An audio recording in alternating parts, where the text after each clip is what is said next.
warahmatullahi wabarakatuh. Perkenalkan, nama saya Anissa dengan NIM 2130401011. Saya dari kelompok 8 ingin menjelaskan materi kami mengenai keuangan elektronik money makroprudensial. Yang pertama yaitu pengertian uang elektronik. Uang elektronik menurut Peraturan Bank Indonesia Nomor 20/6/PBI/2018 tentang uang elektronik adalah instrumen pembayaran yang memenuhi unsur sebagai berikut. Yang pertama, diterbitkan atas dasar nilai yang disetor terlebih dahulu kepada penerbit. Yang kedua, nilai uang yang disimpan secara elektronik dalam satu media server atau chip. Yang ketiga, nilai uang elektronik yang dikelola oleh penerbit bukan merupakan simpanan sebagaimana dimaksud dalam undang-undang yang mengatur mengenai perbankan. Uang elektronik adalah alat bayar elektronik yang diperoleh dengan menyetorkan terlebih dahulu sejumlah uang kepada penerbit, baik secara langsung maupun melalui agen-agen penerbit atau dengan penerbitan rekening di bank, dan nilai uang tersebut dimasukkan menjadi nilai uang dalam media uang elektronik yang dinyatakan dalam satuan rupiah, yang digunakan untuk melakukan transaksi pembayaran dengan cara mengurangi secara langsung nilai uang pada media uang elektronik tersebut. Uang elektronik atau electronic money dikenal dengan nama electronic cash atau surensi atau digital money. E-money atau uang elektronik merupakan segala bentuk jenis uang yang dapat diakses secara online dan disimpan di server atau kartu chip.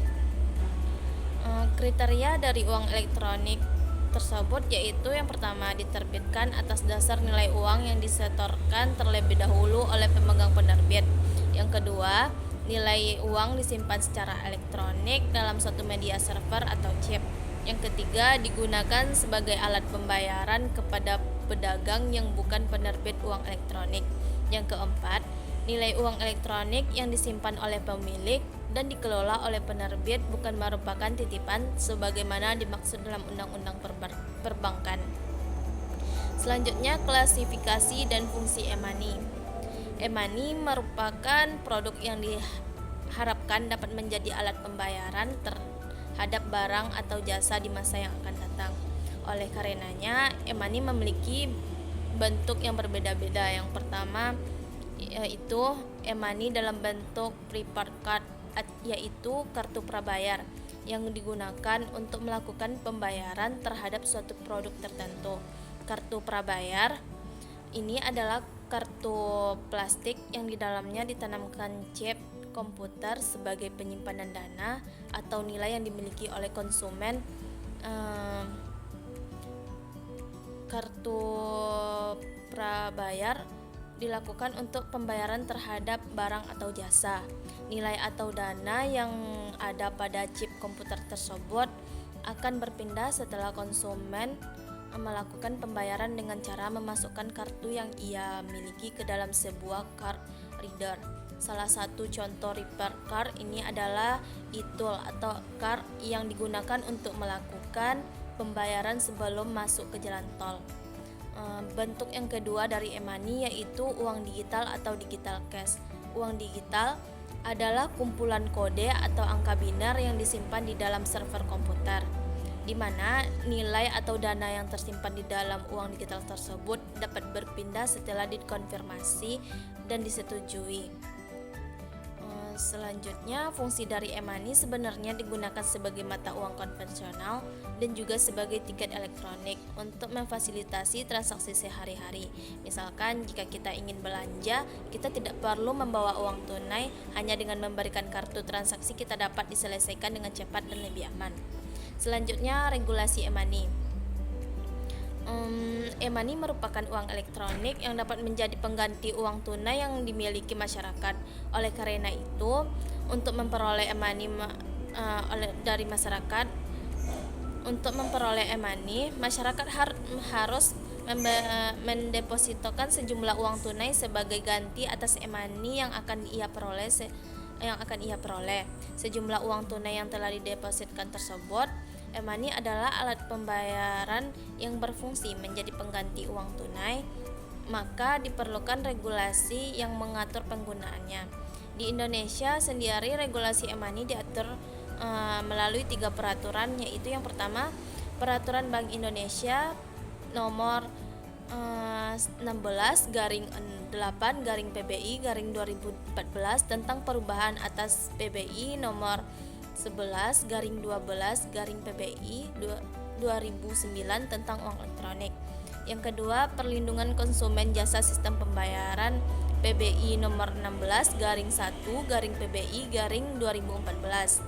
Yang ketiga, PBI nomor 14/2/PBI/2012 yang merupakan perubahan dari PBI nomor 11/11/PBI/2009 yang mengatur tentang penyelenggaraan kegiatan alat pembayaran dengan menggunakan kartu. Selanjutnya, kelebihan dan kekurangan dari e-money. Kelebihan e-money. Uang elektronik atau e-money hadir sebagai solusi dengan kelebihan dan manfaat. Berikut ada beberapa kelebihan dan manfaat dari uang elektronik atau e-money dibandingkan dengan alat pembayaran tunai dan non-tunai lainnya. Yang pertama, kelebihannya yaitu lebih praktis dan nyaman daripada uang tunai, terutama untuk transaksi bernilai kecil, karena konsumen tidak perlu menyediakan uang dalam jumlah pasti atau menyimpan kembalian. Selanjutnya, dalam memanfaatkan uang elektronik, tidak ada kesalahan dalam menghitung uang kembalian dari suatu transaksi. Yang kedua, karena tidak memerlukan prosedur otorisasi online, tanda tangan atau PIN. Menyelesaikan transaksi dengan uang e-money membutuhkan waktu yang lebih sedikit daripada menggunakan kartu kredit atau debit. Selanjutnya, bisa komunikasi dapat dikurangi dengan transaksi offline. Penggunaan uang elektronik tidak lagi harus berdesak-desakan dan mengantri di kasir. Akibatnya, menggunakan uang elektronik akan memakan waktu yang lebih sedikit daripada menggunakan uang tunai. Kelebihan selanjutnya yaitu kartu e-money dapat diisi ulang dengan electronic value melalui berbagai metode penerbit. Jika nilai uang pada kartu elektronik habis, penggunaan dapat melakukan top up daripada membeli uang elektronik baru. Kelebihan selanjutnya yaitu penyedia layanan pembayaran non tunai memiliki mekanisme pelacakan transaksi yang terstruktur dan bersih. Selanjutnya, kekurangan dari e-money. Kekurangannya yaitu masih banyak masyarakat yang belum memahami atau tidak mengetahui tentang uang elektronik atau e-money tersebut, sehingga perlu dilakukan sosialisasi secara berkala kepada masyarakat untuk menggunakan uang elektronik atau e-money tersebut. Kekurangan selanjutnya yaitu tidak mungkin untuk sepenuhnya menghapus mata uang fisik. Saya Arsyaka Irinisha, NIM 2130401020 akan melanjutkan materi dari rekan saya. Selanjutnya yaitu manfaat e-money. Yang pertama, lebih cepat dan nyaman dibandingkan dengan uang tunai, khususnya transaksi yang bernilai kecil atau micropayment. Disebabkan nasabah tidak perlu menyediakan sejumlah uang pas. Selain itu, kesalahan dalam menghitung uang kembalian dari satu transaksi tidak terjadi apabila menggunakan e-money. Yang kedua yaitu waktu yang diperlukan. Untuk menyelesaikan suatu transaksi dengan e-money dapat dilakukan jauh lebih singkat dibandingkan kartu kredit atau kartu debit, karena tidak memerlukan proses otoritas online, tanda tangan maupun PIN. Selain itu, dengan transaksi offline, maka biaya komunikasi dapat dikurangi. Yang ketiga yaitu electronic value, dapat diisi ulang ke dalam kartu e-money melalui berbagai sarana yang disediakan oleh issuer. Selanjutnya yaitu jenis-jenis uang elektronik atau e-money. Dilihat dari media yang digunakan, ada dua tipe produk uang elektronik sebagai berikut. Yang A yaitu prepaid card atau kartu prabayar atau electronic brochure dengan karakteristik yang pertama yaitu nilai uang dikonversi menjadi nilai elektronis dan disimpan dalam satu chip atau integrated circuit yang ternama pada kartu. Yang kedua yaitu mekanisme pemindahan dan dilakukan cara memasukkan kartu sesuai alat card reader. Yang B yaitu Preferred Software, disebut juga Digital Cash, dengan karakteristik yang pertama yaitu nilai uang dikonversi menjadi nilai elektronis dan disimpan dalam suatu hard disk komputer. Yang kedua itu mekanisme pemindahan dana dilakukan secara online melalui suatu jaringan komunikasi seperti internet pada saat melakukan pembayaran. Selanjutnya yaitu yang B, uang elektronik makroprudensial. Secara umum, sistem pembayaran di Indonesia meliputi pembayaran tunai dan pembayaran non-tunai. Seiring dengan kemajuan teknologi dan perkembangan ekonomi digital, penggunaan instrumen pembayaran non-tunai, terutama uang elektronik, meningkat pesat. Peningkatan penggunaan uang elektronik sebagai alat pembayaran terutama didorong oleh uang elektronik yang diterbitkan oleh non-bank, seiring munculnya berbagai instrumen uang elektronik yang ditawarkan oleh fintech payment yang dapat memenuhi kebutuhan masyarakat. Tingginya tingkat penggunaan smartphone juga mendukung akses terhadap produk fintech tersebut. Di samping itu, fintech juga membantu meningkatkan inklusi keuangan melalui pemberian akses kredit ke masyarakat yang sebelumnya tidak atau kurang terlayani oleh lembaga keuangan. Diperkirakan pada tahun 2020, kontribusi akumulasi pembiayaan oleh fintech kepada individu meningkat sebesar 12,4%. Namun, industri pembayaran digital yang saat ini berkembang pesat berpotensi menimbulkan berbagai risiko terhadap sistem pembayaran, termasuk diantaranya adalah isu keamanan data dan identitas penggunaan, serangan malware maupun kerentanan terhadap pelanggaran jaringan keamanan. Untuk memaksimalkan manfaat inovasi digital sekaligus meminimalkan dampak risikonya, diperlukan respon kebijakan yang komprehensif, tepat, cepat, dan forward-looking. Terkait hal ini, Bank Indonesia selaku otoritas pengawas sistem pembayaran telah mengeluarkan berbagai kebijakan. Berikut untuk memantau mitigasi berbagai risiko. Yang pertama yaitu Blueprint Sistem Pembayaran Indonesia atau BSPI 2025. Implementasi BSPI 2025 yang akan dilakukan melalui 5 inisiatif utama yaitu Open Banking, Sistem Pembayaran Retail, Infrastruktur Pasar Keuangan, Data, dan Pengaturan Perizinan dan Pengawasan. Bertujuan untuk mendorong keterbukaan data, pengembangan infrastruktur, dan pengaturan sistem pembayaran yang integratif. Keterbukaan data dan informasi akan didorong melalui inisiatif penerapan Open Banking. Bank Indonesia juga akan mengembangkan infrastruktur sistem pembayaran retail serta mendorong penguatan infrastruktur pasar keuangan atau financial market infrastruktur yang dapat dimanfaatkan untuk meningkatkan inklusi ekonomi dan keuangan. Pembenahan dari sisi regulasi atau pengaturan pun akan dilakukan agar mampu mendukung keberlangsungan inovasi sekaligus mitigasi potensi risikonya. Yang kedua, ketentuan terkait perizinan uang elektronik atau UE.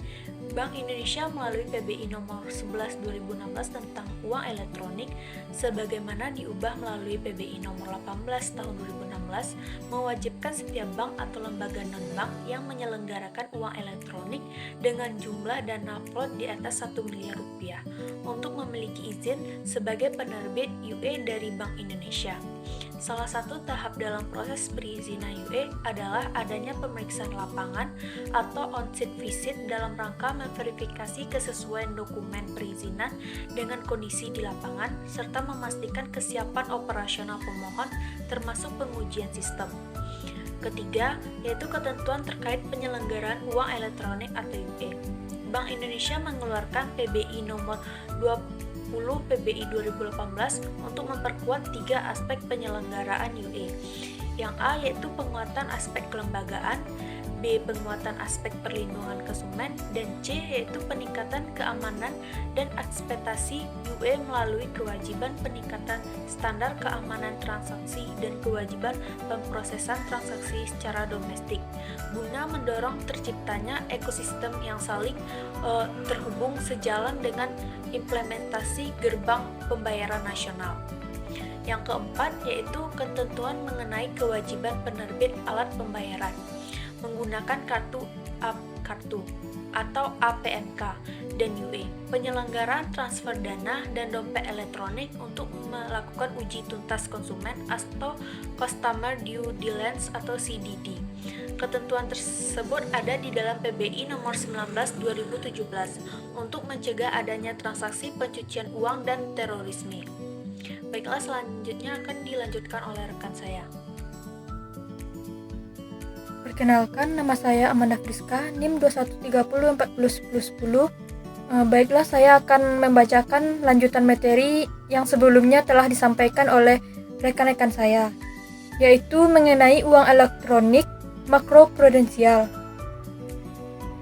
Kebijakan moneter yang ditempuh Bank Sentral dalam mempengaruhi perputaran uang dan suku bunga merupakan salah satu aspek yang menentukan kestabilan makroekonomi, khususnya terkendalinya laju inflasi dan stabilnya nilai tukar. Di sektor keuangan, keputusan suku bunga ataupun kebijakan stabilisasi nilai tukar yang dilakukan oleh Bank Sentral berpengaruh langsung terhadap perkembangan dana dan kredit perbankan maupun harga saham dan obligasi di pasar modal. Selanjutnya, melalui pengaruh perkembangan moneter dan keuangan terhadap perkembangan konsumsi, investasi, ekspor, dan impor, kebijakan moneter dapat menentukan pertumbuhan ekonomi dan juga terhadap penciptaan lapangan kerja di samping perkembangan neraca pembayaran. Dengan kata lain, kebijakan moneter yang ditempuh Bank Sentral berpengaruh terhadap kesejahteraan masyarakat. Di bidang sistem pembayaran, percetakan dan pengedaran uang dilakukan dengan jumlah yang cukup sesuai dengan kebutuhan perekonomian dan karenanya mendukung kebijakan moneter dalam mencapai stabilitas harga dan kebijakan makroprudensial dalam menjaga stabilitas sistem keuangan. Selain itu, kebijakan sistem pembayaran mencakup kelancaran efisiensi dan keamanan transfer dana, clearing, dan penyelesaian berbagai transaksi keuangan, baik transaksi retail maupun dana besar, di dalam perekonomian. Dengan demikian, kemajuan sistem pembayaran akan saling mendukung stabilitas moneter dan stabilitas sistem keuangan, dan ketiganya sangat penting bagi kemajuan perekonomian. Penataan kelembagaan Bank Sentral dilakukan dengan memperkuat prinsip-prinsip good governance baik melalui penguatan kerangka hukum maupun dalam pelaksanaan kebijakannya. Hal ini terlihat dari modernisasi undang-undang dengan pemberian mandat yang jelas bagi Bank Sentral dan independensi dalam pelaksanaan tugas-tugasnya. Penguatan akuntabilitas dan transparansi juga semakin dituntut terhadap Bank Sentral dalam melaksanakan kebijakannya. Berbagai penguatan kelembagaan Bank Sentral tersebut telah berlangsung sejak 2 dekade yang lalu dan semakin penting pasca krisis keuangan global pada tahun 2008. Perubahan-perubahan ini merefleksikan kesadaran umum di berbagai negara akan perlunya memperkuat peran dan kedudukan Bank Sentral untuk mendukung tercapainya sasaran-sasaran kebijakan ekonomi.